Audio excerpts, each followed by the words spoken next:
Imagine a man who goes to war for God, who sails across oceans, risks his throne, his soul, his life, just to take back Jerusalem.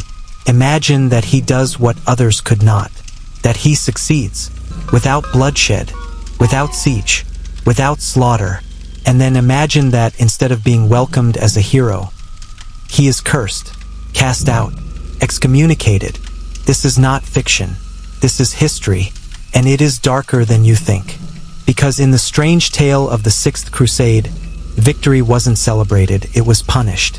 The man was Frederick II, Holy Roman Emperor, King of Sicily, a ruler so brilliant, so complex, that even his enemies called him Stupor Mundi, the wonder of the world. And yet the Pope called him something else entirely: heretic, devil, antichrist. And so, in one of the most shocking twists in the entire history of the Crusades, a Pope excommunicated the only Crusader who ever took back Jerusalem intact. This is the forbidden story of how success on the battlefield was not enough, when it came at the price of obedience to the Church. The year was 1227. The shadow of failure still hung over Europe. The Fifth Crusade had ended in disaster. Thousands of knights lay dead on the Nile Delta, their bones left behind in the sands of Egypt, and the Church was desperate for redemption. A new crusade was called. A new savior needed. Enter Frederick II. He had promised to lead the next great expedition to the Holy Land. But Frederick was not like other kings.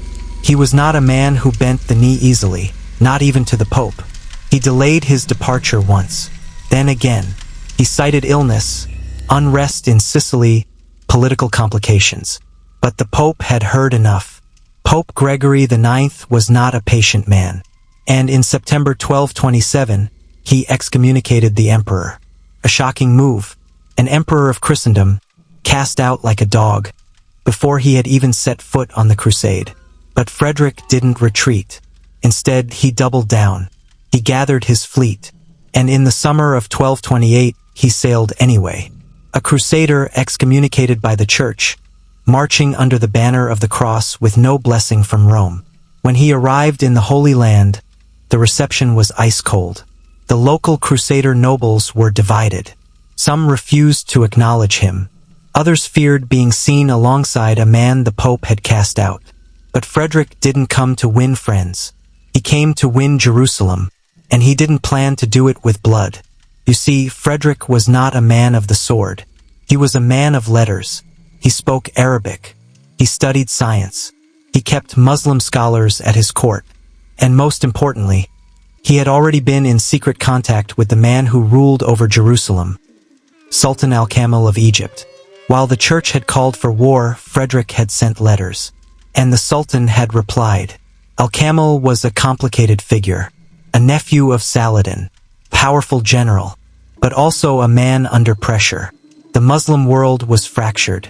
Rivals threatened him from within, and he remembered well the madness of the last crusade, when the Christians had invaded Egypt, when plague and death had flooded the Nile. He didn't want more blood, and neither did Frederick. So the two men, Christian emperor and Muslim sultan, did something no one expected. They negotiated. For weeks, emissaries traveled between their camps. Terms were exchanged. Lines were drawn, erased, redrawn. No swords, no sieges, just words. And then, on February 18th, 1229, a miracle happened. Without a single battle, Jerusalem was returned to Christian hands. Bethlehem too, and Nazareth, a corridor of Christian control, was restored in the heart of the Holy Land. But this was no conquest. It was a compromise. The Muslims retained control over their sacred sites. The Temple Mount remained under Islamic administration, but Christians could pray there. Pilgrims could walk without fear. It was peace. And when Frederick entered Jerusalem, it was not at the head of an army. He walked through the gates alone. He was crowned king of Jerusalem in the Church of the Holy Sepulchre by himself. No priest anointed him. No bishop blessed him. The clergy refused, because to them he was no king.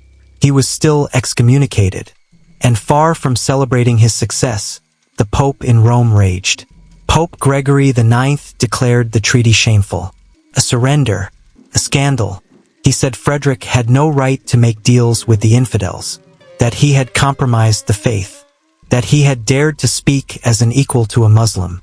He had broken the rules of holy war. He had turned the crusade into diplomacy. And worst of all, he had succeeded. The Pope sent orders, letters condemning the emperor, instructions to the clergy to denounce him. Rumors spread like fire across Europe, that Frederick had converted in secret, that he had bowed to Islam, that he had abandoned the holy cause. And when Frederick returned to Sicily, the church was waiting. He found his kingdom in chaos. Papal troops had invaded. Lands were seized. Supporters were jailed. The Pope had tried to destroy his rule while he was gone. So Frederick did something no crusader had ever done before. He excommunicated the Pope, or tried to. He called a council. He summoned jurists. He issued letters accusing the Pope of corruption, tyranny, deceit. It was war, not between Christian and Muslim, but between emperor and Pope. And in this war, history itself became the battlefield. Because the story that was told, the official story, was not the full truth. For centuries, school books would speak of Frederick as arrogant, as a man who defied the church, as a half-pagan king who dared to walk where angels feared to tread. They would not mention that he had achieved what no other crusade had accomplished since the first.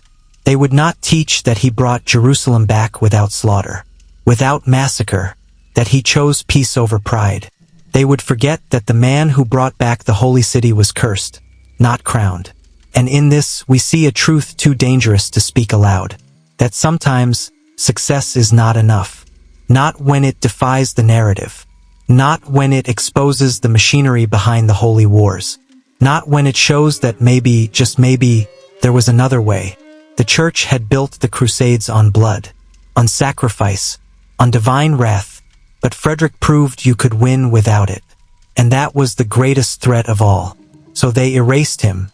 They twisted his story. They made him into a villain for doing what they could not. But history remembers, not just the wars, but the choices that changed everything. Frederick II stood alone in Jerusalem. No army behind him, no priest beside him, just a crown, a treaty, and silence. He had won. But for that he was cast out. And maybe, just maybe, that's why his story was buried. Not because he failed, but because he didn't.